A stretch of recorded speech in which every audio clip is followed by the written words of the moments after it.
שעוון מוציא זרע לבטלה, מטמא את האדם יותר מכל עבירות, מכל ביות אסורות של גויה אפילו, רחמנא ליצלן. עד כדי כך, תראו מה זה רבותיי. תראו איזה חידוש מה אומר רבי שמעון בר יוחאי. כשזה הרשע יוצא מן העולם, באים מתקבצים עליו כל אלו הקליפות, המונים, באים עליו המונים, שמחים בצרתו. זה שקיווינו, ראינו. פירוש רבותיי, אדם ביום המוות נפטר מן העולם. פתאום הוא רואה, פותח את העיניים, הוא רואה את צבא ההגנה לישראל. לא אסתר. הוא רואה ככה, עד הקבר שלו. אבל יצחק, אתה מכיר את זה? מחכים לו שם, זה גדודים. אמרו לו, אבא, בוא כפרה, בוא, אביבי, בוא, אנחנו נעזור לך טיפול 10,000, רק תבוא, בוא. אני אבא שלכם, מה אבא שלכם? הילדים שלי שם בחברת קדיש, אומרים קדיש. אמרו לו, אתה אבא שלנו, רק תבוא, אנחנו נקרא לך, אתה צורה כמו דג, כך אומר הזוהר הקדוש, כמו דג נקרא אותך. והם שמחים רבותיי, אדם צריך להפעיל את הדמיון. יום המוות, רואה את יום המוות, איזה הוא חכם הרואה את הנולד. חושב ביום המוות, קוראים אותו רחמנא ליצלן, מחכים לו אלפים של מלאכי חבלה שרוצים לקרוא אותו כמו דגים. יבוא אדם ויגיד, עזוב אותך, מה אתה עכשיו מדבר איתי על יום המוות? מי אמר שזה אמיתי, מי אמר שזה? אז רבותיי, השם יתברך זיכה אותי לשמוע סיפור אמיתי מתושב בגדרה, שהוא סיפר לי אישית על הדבר הזה שזה אמיתי. תשמעו טוב מה אני אומר להגיד לכם, תשמעו טוב. לפני 4.5 שנים הייתי בישיבה, ישבתי עם אחד הצדיקים בישיבה, קוראים לו דוד פלח, השם ישמעו. יום שישי בלילה אנחנו יושבים קרוב ל80 איש בשולחן. פתאום בא איזה אחד, אדם בן 40-42, כיפה לבנה של החתן והכלה, אתם יודעים ככה, תחזק, ברוך השם, יושב בשולחן ככה, פשוט עד השמיים, לא זז, לא מדבר לו כלום. טוב, כל הערב הסתכלתי עליו, למחרת בבוקר גם כן, בא, פלל, אכל, שתה, אני מסתכל עליו, אמרתי לו, אתה רוצה קצת ללמוד איתי גמרא? בא לך ככה ביחד ללמוד גמרא? אמר לו, למה לא, בכבוד. באנו איתך ללמוד גמרא, ואני שם לב שהוא לא בדיוק כזה ללמוד גמרא. באדם בן 40 ומשהו, לא כיפה לבנה, מסכן, מתחזק, חוזר בתשובה. אמרתי, תגיד, אתה רוצה להגיד לי איזה משהו? אתה רוצה לספר לי משהו? דאגה בלבי ששיחנה. אמר לו, וואלה, אני אגיד לך את האמת, אני רוצה לספר לך משהו, לא באתי ללמוד פה גמרא. אמרתי, לא, בכבוד, ספר לי, אני אשמח לשמוע אותך. אומר לי, תשמע, זה אולי השבת השנייה שאני שומר בחיים שלי. אמרתי לו, נו, ברוך השם, למה? אומר לי אותו בן אדם, רבותיי, סיפור אמיתי, סיפור אישי שממש, בבדידיה ועובדה. אומר לי הבן אדם דבר כזה, אומר לי, אני הייתי חילוני גמור, אין עבירה שלא עברתי עליה, אני גר בגדרה, לפני 1.5 חודש, כל החבר'ה שלי ואני יצאנו ביום שישי בלילה, גנבנו רכב עם סחורה גנובה. אנחנו יוצאים ביום שישי, מבלים בלילה עם סחורה גנובה, רכב גנוב, יוצאים מבלים לבר מינן, הולכים לפאב, חזרנו מהפאב, היינו שיכורים גמורים, מסטולים. איך שחזרנו מהפאב, באמצע הדרך הנהג השתכר, נרדם, עשינו תאונה, האוטו התהפך 3 פעמים, כולם יצאנו בריאים ושלמים, בקושי סחיטה, נס גדול. שבוע אחרי זה, השתבח שמו לעד, אומר לבן אדם, התחזקו קצת, לא גנבו את האוטו.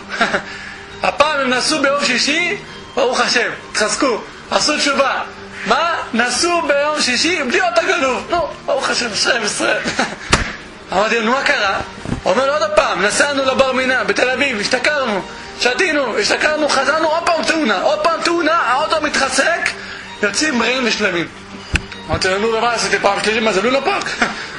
אמר לי, לא. שבוע אחרי זה אמרתי לכל החברים שלי, רבותיי, מי שרוצה לחדש הבת שילך, אני שומר שבת. מספיק, מספיק, אני סימני, מספיק. שימו רבותיי מה הבן אדם מספר לי. אחרי שאמרתי להם את זה, אמרתי מי שבא אליי, מדליק אור, אני סוגר את זה, זורק אותו מהבית. כל החברים התחזקו, חוץ מבן אדם אחד. אמרתי לאותו בן אדם, אומר לי הבן אדם, אמרתי לאותו בן אדם, שמע, אתה כמו ריש לקיש, אתם יודעים. אמרתי לו, אתה תיזהר, אני מקפיד עליך ביותר, רואי ובואי לך מהשמיים, רמזו לאחד, תיזהר לנסוע בשבת. אני מציע לך. אומר, לא עזר כלום. דיבר על אוזניים, כבדות אוזניים הרעלות, לא עזר לו כלום. אומר לי הבן אדם, רבותיי, דבר מזעזע. הבן אדם באותה שבת נסע, הוא כבר היה שומר שבת. שבת שנייה, הוא בא אלינו, השתבח שבת, לא, שבת שנייה גם שבר שבת. שבת שלישית הוא בא לישיבה, לספר לי את כל מה שעכשיו קרה. באותה שבת שנייה שהבן אדם הזה הלך ונסע ביום שישי בלילה, רחמנא ליצלן, הוא עשה תאונה קטלנית. הפעם לא היה לו מזל, הוא הגיע לבית החולים, אני חושב בסורוקה, באיכילוב. איכילוב זה בנדל"ן גדרה שם, נכון? איכילוב, תל אביב. ככה הוא אמר לי, הבן אדם הגיע רבותיי לאיכילוב, צמח, גמור, לא יכול לזוז. איך שהוא שומע את זה מוצאי שבת, נוסע אליו לבית החולים, מגיע אליו, הבן אדם אומר לי צמח, אין, מת, זה כמו צמח, כמו שבן אדם צמח, אין לו תקן חס שלו. הוא מסתכל עליו, הוא בא, הוא מספר לי עוד 3 חברים לתוך הבית חולים, כשמגיעים לשם הבן אדם פותח את העיניים, הוא אומר, מסתכל עליהם, הוא אומר להם, תשמעו טוב, באתי לפה ל5 דקות ואני מת, באתי עכשיו לספר לכם מה ראיתי בשמיים, תשמעו מה אומר לי הבן אדם. אני אמרתי לו שתהיה בריא, יום שבת היום טוב, ספר לי סיפורים כאלו.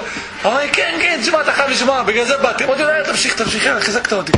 הסתבך שם עולן, רבותיי, אומר לי הבן אדם, תשמעו טוב, אותו עכשיו גדרה, הוא אומר לי הבן אדם, הוא מספר לנו, ככה, לחבר'ה שלו, שהוא פתח את העיניים והוא צמח, אומר, נפטרתי מן העולם, ראיתי בחורות יפהפיות, כולם בלונדיניות, יש להם עיניים סגולות, כמו בדולח, נוצצות, יפהפיות.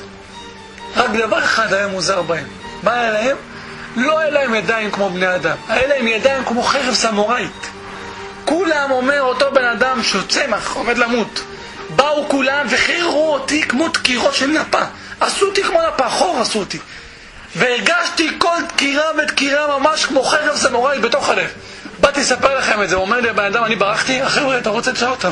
הם נשארו לשמוע, אני ברחתי. אומר רבי אורתה, כשאדם נפטר מן העולם, זה הכוונה רבותיי. הבן אדם היום קבור בבית העלמין בגדרה, הוא בא בחרמות לספר לאנשים, קוראים לו את הצורה, ככה הוא אמר לי באותה תקופה. דעו לכם רבותיי, אם אדם לא יעשה תשובה, אוי ואבוי לו, אוי ואבוי לשמוע אותו, יקראו אותו לא כמו דג, יעשו אותו כמו דג תחום, ככה, תחנו אותו השם ישמור ויציל. אם לא עושה תשובה בדבר הזה, מה שעושה תשובה, אין דבר בתשובה. אומר רבי אורתה, כשזה הרשע יוצא מן העולם, באים ומתקפצים עליו כל אלו הקליפות, המונים, שמחים בצרתו, אומרים לו, זה השם קיווינו לו, זה קיווינו לו רק, בלי השם. אנחנו רק תצא, ביבי, תבוא, תמה. אנחנו, וואי, רבותיי, זה מה שאומר הזוהר הקדוש, על זה נאמר, כולהו רוגזין. הם עצבניים רבותיי, הקליפות האלו. מסעבים קיימים כולהו על דה, כולם ביחד קיימים עליו. מי שרוצה לראות, יראה, יש סרט שנקרא הסוף, יש סרט שנקרא חותם אמת. כן? למרות שאנחנו לא צריכים את הסוף ואת החותם אמת, כי אנחנו אמרנו שאנחנו פה לומדים בפשיטות, לא צריכים ראיות, כן? אבל אם אתם רוצים, שיהיה חיזוק. סתבח שמות, דברי התורה צריכים חיזוק, אבל אנחנו לא צריכים את זה.